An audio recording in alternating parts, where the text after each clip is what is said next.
A Markov chain is a stochastic process in which we have some amount of states, let's say 3, but we may have in general n. S1, S2, let's say we have 3, we may have 2, 3, 4, any amount. And things changes in a fixed amount of time. Then there is a fixed amount of time that is given in the problem. And this is a fixed amount of time that we should know. And when this changes, they stay within the amount of states. Then in this case, they stay within the 3 states. And we know these conditional probabilities. We know that if we know that the state 1 holds true, then it will remain in a state 1 with a probability, let's say t of 1, 1. And if we know that state 1 is true, then it will change to a state 2 with a probability t of 2, 1.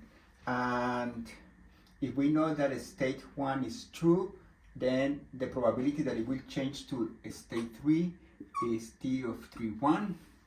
And then with this we get some numbers.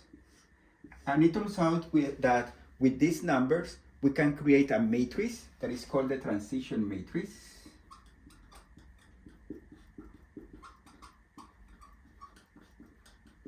And the columns of this matrix are these numbers. So here you have T11. The first column are these conditional probabilities that comes out of the state 1, T11, T21, T31. The second column would be these conditional probabilities, T12, T22, T32. And finally, the last column are these numbers that come from here.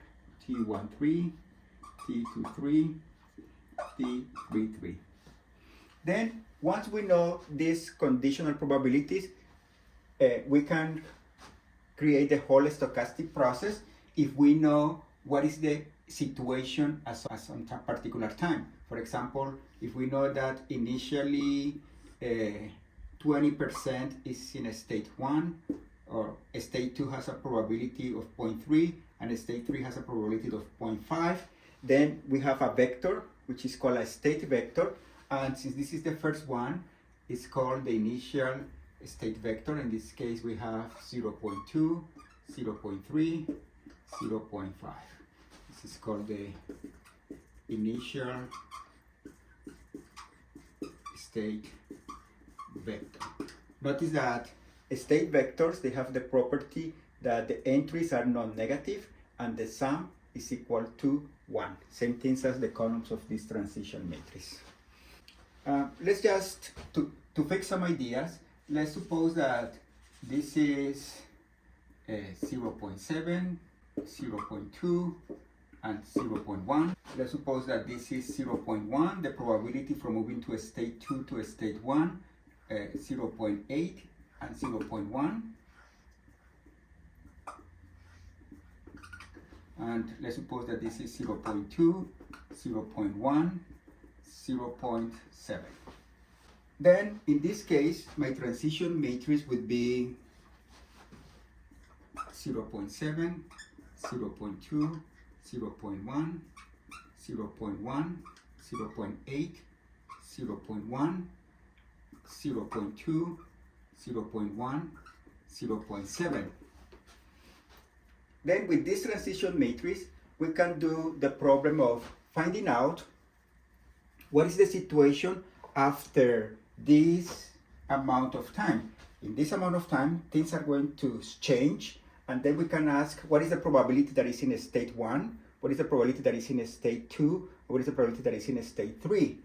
We can do that by finding all these probabilities by multiplying these numbers, but it turns out that to find the situation after one period of time, then you can do this using linear algebra. After one period of time, the new state would be t times the state 0. This is this matrix, 0.7, 0.1, 0.2, 0.2, 0.8, 0.1, 0.1, 0.1, 0.7 times If we know that initially we are at 0.2, 0.3, 0.5, and this is 0.14 plus 0.03 plus 0.1 and 0.04 plus 0.24 plus 0.05, and here we have 0.02 plus 0.03 plus 0.35, and this is 24.27, 0.33, and 0.40. Then if this is the situation, if these are the conditional probabilities that give us this transition matrix, and initially the initial state is 20% state 1, 30% for state 2, and 50% for state 3, then after one period of time, after things changes, 27% would be the probability of having a state 1, 33% will be in a state 2, and 40% will be in a state 3. Since this situation repeats exactly the same, then if we want to know what happened after two periods of times, then the answer would be the vector x2, which is just t times x1, and this is equal to t times t x0, which is the matrix t squared times x0. And then we keep going like this, and after, let's say, k periods of time, we have the vector xk, it's just the matrix tk times x0. Something that is very, very interesting is that it doesn't matter how you start the process. In the long run, these vectors are going to approach a single vector, which is called the steady vector.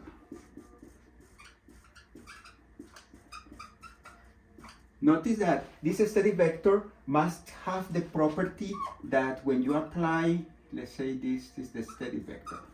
When you apply t to that steady vector, it's going to be the same because nothing is going to happen. Then we must have this. Then that steady vector must be an eigenvector of t with eigenvalue 1.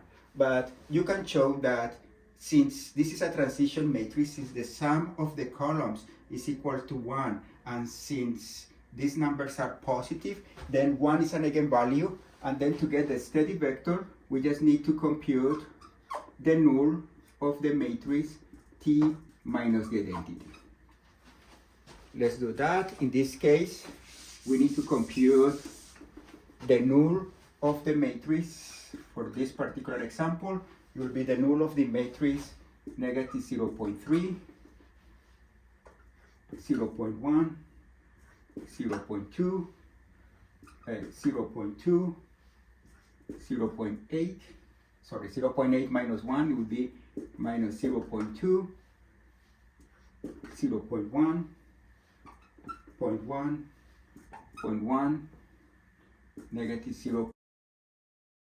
Remember that we are solving this system, negative 0.3 x1 plus 0.1 x2 plus 0.2 x3 equals 0. We're finding the solution of this system. Minus 0.2 x2 plus 0.1 x3 equals 0. 0.1 x1 plus 0.1 x2 minus 3 equals 0. You can do row reduction, identify the free variables, and then you end up that the null of this system is the expand of this vector, 5/4, 7/4, and 1. That means that it's the same as the span of the vector. If we multiply by 4, it would be 5, 7, and 4. But this vector is not a state vector because the state vectors, they have the property that the sum must be 1. Then we can just change it with this vector. We want the sum to be 1. We just need to multiply it by a multiple. What multiple do I pick? I just add these numbers 12, 16, and I divide by 16 then. 5/16, 7/16, and 4/16.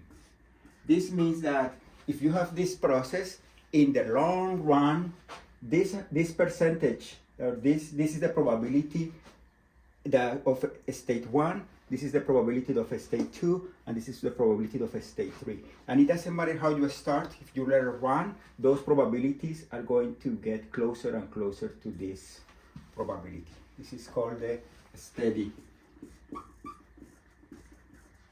state rate.